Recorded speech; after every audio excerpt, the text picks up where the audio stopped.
Oi, gente, eu sou o Lucas. Oi, eu sou o Ícaro e no vídeo de hoje a gente vai falar finalmente sobre roteiro.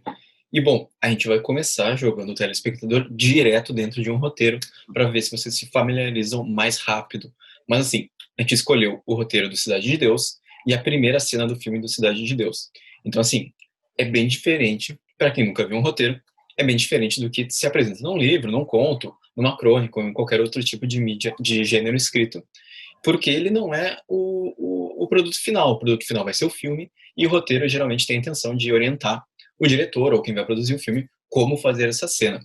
E bom, aqui a gente tem na tela, vocês estão vendo o roteiro do Cidade de Deus, e vocês veem que tem coisas diferentes, e a gente vai tentar explicar para vocês o que são essas coisas diferentes. No próximo slide a gente vai...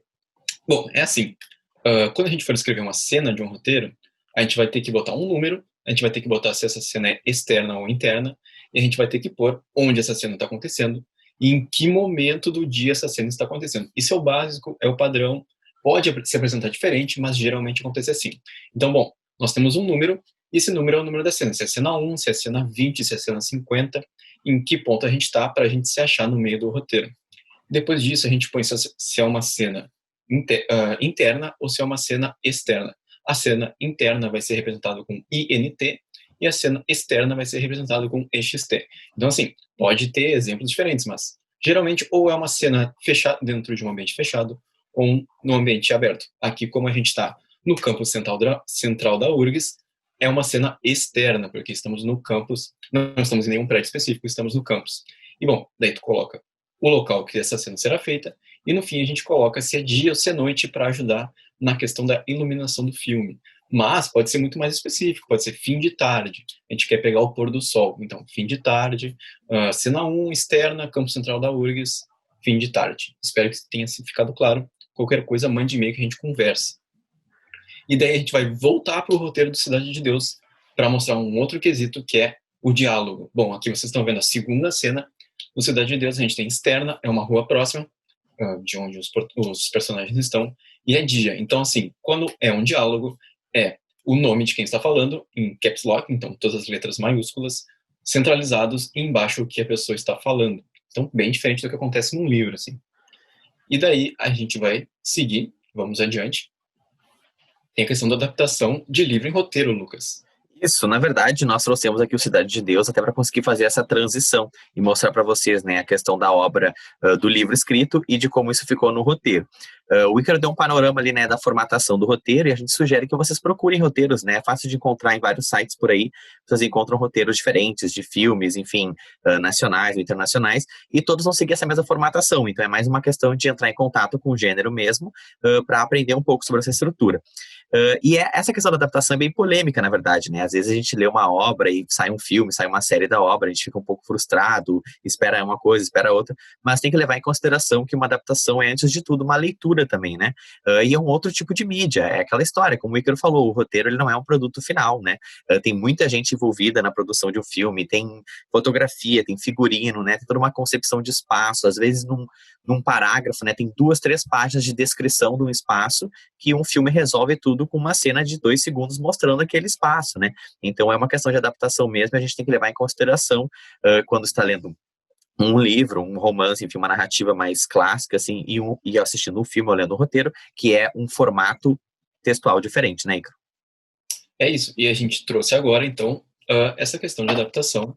A gente selecionou o livro do Cidade de Deus, do Paulo Lins, e a gente selecionou uma cena muito específica para mostrar como funciona no livro, como funciona no roteiro, não no filme, porque o filme é o produto final, mas como funciona no roteiro. Bom, a cena é o seguinte, os dois meninos vão entrar ali, a intenção é assaltar o ônibus, só que a trocadora, e a gente aqui chama de cobradora aqui no Rio Grande do Sul, ela é tão legal com eles que eles desistem de assaltar o ônibus. Então, assim, o que acontece? Eles entraram, a trocadora foi legal, eles ainda pensam em assaltar o ônibus, mas eles desistem porque ela é tão legal e tal.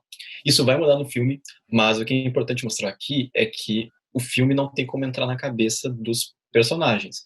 Então ele vai mostrar de uma forma diferente, enquanto no livro ele pode dizer fulaninho pensou tal coisa, fulaninho pensou tal coisa. Eles estão pensando em assaltar o ônibus, mas no filme vai ser diferente, assim. Então, agora, no roteiro, vocês podem pausar e ler, não dá tempo da gente ler todo o trecho aqui, mas podem pausar e ler os dois trechos e comparar.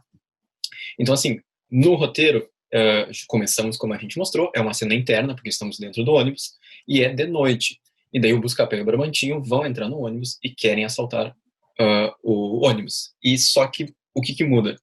No livro, era uma cobradora mulher. No filme, é o Seu Jorge interpretando uma Mané Galinha. Então, tem uma mudança, já muda aí uma coisa. Como o Lucas falou, a gente sempre pode discutir essas mudanças, como elas funcionam, por que elas foram feitas, mas o teor do que está sendo passado nesse evento é o mesmo. O Mané Galinha é um cobrador tão legal que faz com que eles desistam de assaltar o ônibus.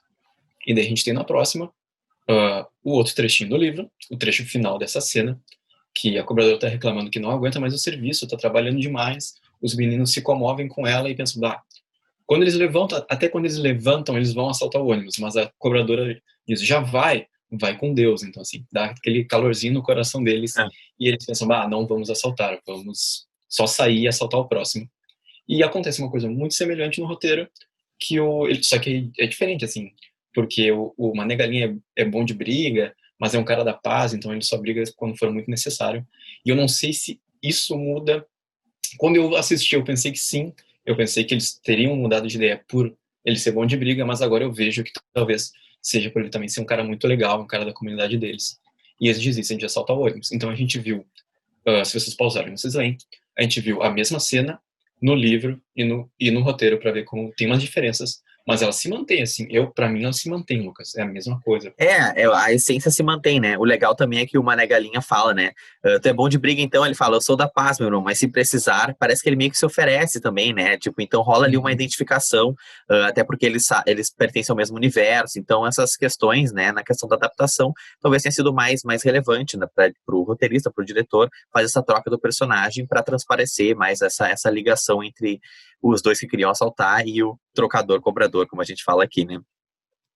É isso. E daí, no próximo slide, a gente vai mostrar o princípio da estrutura de um roteiro, assim, as questões mais básicas. A gente pode discutir, se vocês quiserem, mais coisas, deixem nos comentários aqui, a gente vai deixar as referências dos textos que a gente está usando aqui para debater isso. E, bom, assim, a gente vê muita gente falando cena, isso é uma sequência, isso é um ato, mas a gente vai tentar delimitar o que é, mas lembrando, não estamos falando aqui uma verdade absoluta, podemos debater, mas estamos falando uma coisa que acreditamos, uma teoria na qual acreditamos.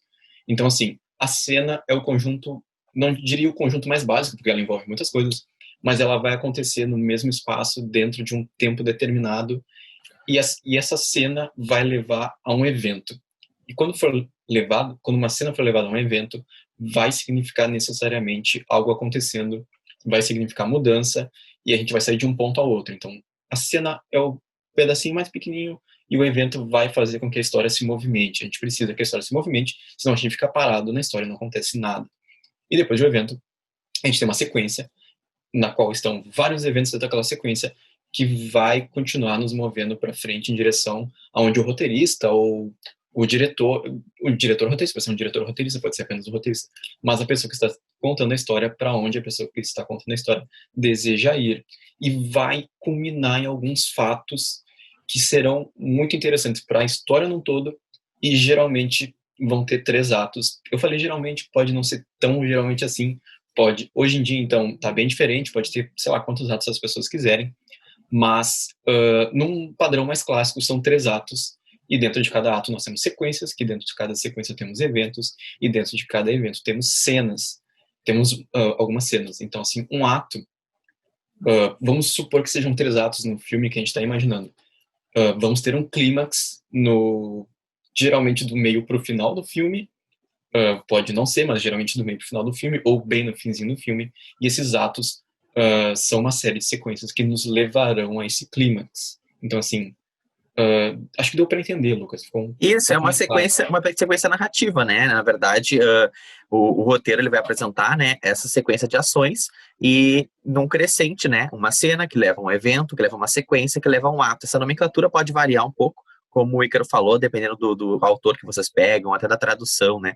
Mas essa ideia de cena, de sequência e de ato é bem presente até no teatro, né? Que é aí antes dos primórdios do cinema, que também tem um roteiro, né? Porque o texto teatral também não é um produto final, uma vez que ele é representado e rola toda a direção também. E é muito interessante pensar nisso, porque ajuda a gente a perceber, né, a construção do filme, a construção da série, a construção da novela que a gente está assistindo e ver como essa narrativa se constrói. E geralmente, sim, a gente tem 3 atos, às vezes tem 3 a 5, né, no teatro pelo menos é assim, de 3 a 5 atos, e ao final desses atos, da metade para o final, tem um clímax, mas como o Ícaro falou, pode rolar, né, uma série de inversões, tem filmes que começam com o clímax e daí corta e volta no tempo, e a gente vê o que vai acontecer até aquele clímax, até um recurso de prender o espectador para saber o que vai acontecer. Tem filmes contados de trás para frente, enfim, né? A estrutura básica é essa e o roteirista pode, então, como criador, enfim, né, tendo a sua liberdade criativa e literária, mexer nessa estrutura do modo como ele bem entende e com o objetivo que ele quiser, né? É isso. Então, para finalizar, a gente vai dar 2 exemplos, que é o filme Fargo, que tem 3 atos definidos. Nós vamos ver na tela aparecer ato 1, e depois ato 2, e depois ato 3. Nós temos Central do Brasil, que tem 3 atos bem definidos, mas não aparecem na tela. Nós conseguimos identificar quais são esses atos, mas não vai aparecer uma mensagem nos informando. E fica de exercício para que vocês então assistam esses filmes e procurem roteiros para identificar essas cenas, né, esse espaço, esse ato, e vejam como isso acontece e qual é o resultado final na obra também. Espero que tenham gostado. Um abração. É isso aí, tchau, gente.